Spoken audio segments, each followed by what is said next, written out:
आज की इस वीडियो के अंदर हम बात करने वाले हैं डिक्सॉन टेक्नोलॉजी के साथ एक मिड कैप कैटेगरी की कंपनी के बारे में। और ये कंपनी का साइज़ तो मिड कैप का है, बट जो ग्रोथ है वो काफ़ी अच्छी है। जैसे स्मॉल के कंपनी के अंदर ग्रोथ नज़र आती है, उसी तरीके से आपको जो है इस मिड कैप कैटेगरी कंपनी के अंदर भी ग्रोथ नज़र आएगी। तो सबसे पहले बात करते हैं डिक्सॉन के बारे में। और आपको पता ही होगा कि डिक्सॉन एक टाइम पे काफ़ी ज़्यादा पैसा इन्वेस्टर को निकाल करके दे चुका है मार्केट से, लेकिन अभी का जो माहौल है डिक्सॉन में वो बहुत ज़्यादा नीचे गिरावट के लेवल का है।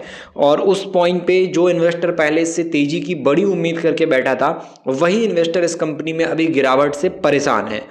तो मार्केट के हिसाब से डिक्सॉन की बात करें या फिर और भी दूसरी कंपनीज की बात करें तो उन सब में गिरावट है। और पोर्टफोलियो के अंदर अगर हम देखें तो अभी भी लोगों को एक दो दिन की गिरावट से या तेज़ी से कोई फ़र्क नहीं पड़ रहा है। कोई एक दो दिन अगर तेज़ी मार्केट दिखा भी दे तो 1 से 2 दिन में कोई बड़ा जंप मार्केट में पोर्टफोलियो के हिसाब से नहीं आ रहा है, क्योंकि लॉस बहुत ज़्यादा इन्वेस्टर का हो चुका है। मैं अगर अपनी पोर्टफोलियो की बात करूं तो मेरे तो कई सारे पोर्टफोलियो पोर्टफोलियो के अंदर जो स्मॉल कैप स्टॉक है कई सारे, उनके अंदर 40%, 45% तक की, 40% तक की गिरावट भी आ चुकी है। जो कि तो उन कंपनी से मुझे लग रहा था कि एक टाइम के बाद रिकवरी हो जाएगी। मैंने एवरेजिंग करके भी मार्केट में ट्राई किया कि कंपनी में रिकवरी आएगी तो प्रॉफिट बनेगा, बट उसमें 40% का लॉस फिर भी है। लेकिन इसका मतलब ये नहीं है कि उसको मैं बेच कर निकल जाऊं, क्योंकि मार्केट के बेस पे बहुत सारी चीज़ें मार्केट के समझना ज़रूरी है। ऐसा नहीं कि कंपनी के अंदर शेयर गिर रहा है तो कंपनी में खराबी होगी। आपको पता है कि मार्केट में बाकी कंपनीज की भी वैसी ही हालत है। तो ऐसे में हम किसी कंपनी को यहाँ पर दोष नहीं दे सकते, मार्केट की सिचुएशन को भी देखना ज़रूरी है। तो उस पॉइंट पे आज हम डिक्सॉन के जैसे और दूसरी कंपनीज पे चर्चा करेंगे, और जो इंपॉर्टेंट बातें एज ए इन्वेस्टर समझना ज़रूरी है उसको मैं आपके सामने रखने वाला हूँ। तो डिक्सॉन टेक्नोलॉजी या फिर हम किसी भी कंपनी की बात करें तो आपको स्टार्टिंग में ही बोल दूँ कि ये वीडियो सिर्फ और सिर्फ एजुकेशन के पर्पस पे ही बनाया गया है। किसी भी तरीके से आपको स्टॉक खरीदने की सलाह नहीं दी गई है। और अगर आपको कोई शेयर खरीदने की बात करता भी है, बाय करने की बात करता है, तो आपको उसकी एडवाइस नहीं माननी है, खुद का दिमाग लगाना है। मैं आपको हर वीडियो में बोलता हूँ कि पैसा आपका है तो लॉस भी आपका होगा, प्रॉफिट भी आपका होगा। बताने वाले का कुछ नहीं जाता, बताएगा 2 मिनट बोल देगा वीडियो के अंदर, स्टॉक का नाम, कंपनी का नाम निकल जाएगा, लॉस आपको होगा। और बाद में फिर आप खुद को कोसोगे कि मैं किसी के कहने पे क्यों पैसा लगा रहा हूँ। आप मार्केट को टाइम दीजिए। उसके बाद सबसे पहली चीज़ तो लर्निंग करना आपको बहुत ज़रूरी है। अगर अनुभव नहीं है तो मार्केट में पहले सीखने पे ध्यान दो। सीखने के बाद कंपनी सही है गलत है वो अगर आपको पहचानते आ रहा है तो फिर आप मार्केट में आगे बढ़िए। नहीं तो आप वीडियो में जिसकी भी वीडियो देखते हो उसमें एजुकेशन के पॉइंट से उसको समझिए, ऐसे किसी के बोलने पे नहीं खरीदना है, सीधी सी बात। तो जैसे कि इस वीडियो के अंदर डिक्सॉन की अगर हम बात करें तो डिक्सॉन सेल्स प्रॉफिट में अच्छी कंपनी है, लेकिन उसके बाद भी मैं नहीं बोल सकता कि इसको बाय करिए। क्यों? क्योंकि मार्केट के हिसाब से सेबी रजिस्टर्ड एडवाइजर मैं हूँ नहीं, तो मेरे को इतना बात की जाए परमिशन नहीं है कि मैं आपको शेयर खरीदने की बात कहूँ, क्योंकि प्रॉफिट लॉस अनप्रिडिक्टेबल होता है मार्केट में। तो बाय करने की एडवाइस या फिर सेल करने की एडवाइस वो सेबी रजिस्टर्ड एडवाइजर का काम होता है, तो वो हम काम नहीं करते। मैं आपको एजुकेशन के हिसाब से डिक्सॉन के बारे में बता रहा हूँ। तो डिक्सॉन की अगर हम बात करें तो 1 महीने के अंदर इसमें 8% का लॉस है, इन्वेस्टर परेशान है। 6 महीने के अंदर 12% का प्रॉफिट है। लेकिन इसी टॉप लेवल से अगर आप देखोगे तो जो गिरावट आई है डिक्सॉन के अंदर वो अभी 26 से 27% की है।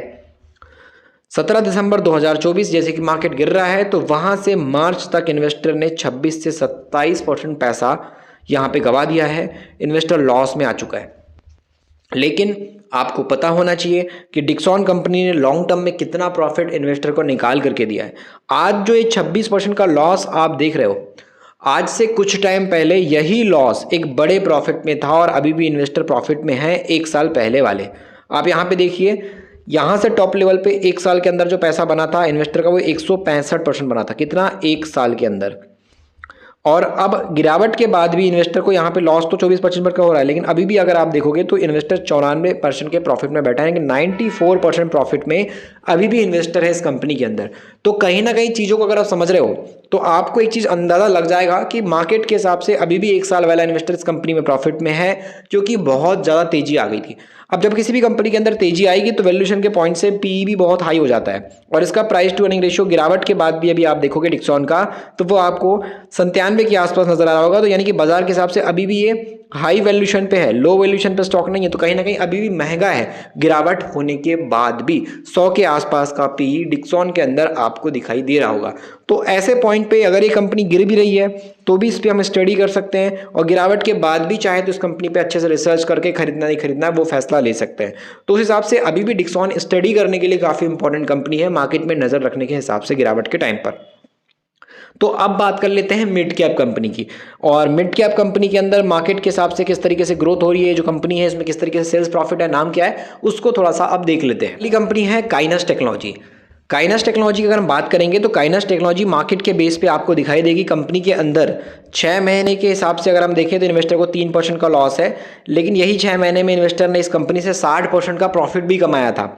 लेकिन अभी के अंदर जो गिरावट आ चुकी है वो गिरावट टॉप लेवल से अगर आप देखने जाओगे तो 40 से 41% के आसपास की गिरावट है। मार्केट के हिसाब से टॉप लेवल से देखते हैं तो 40 से 41% तक ये नीचे आ चुका है। जनवरी और मार्च के बीच की ही गिरावट है। तो मार्केट जब से बड़ी गिरावट दिखाना स्टार्ट किया तब से ये भी गिरा है, और अभी आप देखोगे टॉप लेवल से 40% गिरने के बाद अब धीरे धीरे रिकवरी लेने की कोशिश भी कर रहा है। तो 40% क्रैश हो चुका है काइनस टेक्नोलॉजी का शेयर। तो मार्केट के बेस पे कंपनी कितनी अच्छी है, सेल्स प्रॉफिट की क्या अभी वर्तमान में स्थिति है, और क्या कंपनी को मार्केट के बेस पे अभी हम ध्यान दे सकते हैं स्टडी करने के लिए, उस पॉइंट पे चलिए अब इसके बारे में थोड़ा सी चर्चा करते हैं और कंपनी के फंडामेंटल को समझने की कोशिश करते हैं। तो अगर हम यहाँ पे काइनस टेक्नोलॉजी की बात करेंगे तो इसकी शुरुआत 2008 के टाइम पे हुई। कंपनी जो है end to end IoT solution provide करती है, जिसके अंदर इलेक्ट्रॉनिक मैन्युफैक्चरिंग का भी काम चलता है। कंपनी यहाँ पर जो है इंजीनियरिंग के साथ साथ और भी मल्टीपल तरीके से अगर आप यहाँ पे इंडस्ट्री वाइज देखो तो auto industry, industrial, aerospace, defence, outer space, nuclear, medical, railway, internet of thing, information technology, इन सभी सेगमेंट से एक बड़ा पैसा निकाल रही है काइनस टेक्नोलॉजी। मार्केट साइज इसका अभी कितना है तो 26,500 करोड़ का मार्केट साइज इस कंपनी का है। एक साल के अंदर इसने जो तेजी लगाई है 2400 लेकर के 7800 तक की लगाई थी, लेकिन अभी गिरावट कितनी आ गई 4400 के आसपास। तो ये अपने टॉप लेवल से काफ़ी अच्छा नीचे आ गया है, लेकिन उसके बाद भी बड़ी तेजी थी। इस कारण ये आज भी, जैसे मैंने आपको बोला डिक्सॉन का 100 के आसपास का पी है, वैसे इसका गिरावट के बाद भी 110 का पी है। तो मार्केट के हिसाब से अभी भी ये हाई वैल्यूएशन पे है गिरावट होने के बाद भी।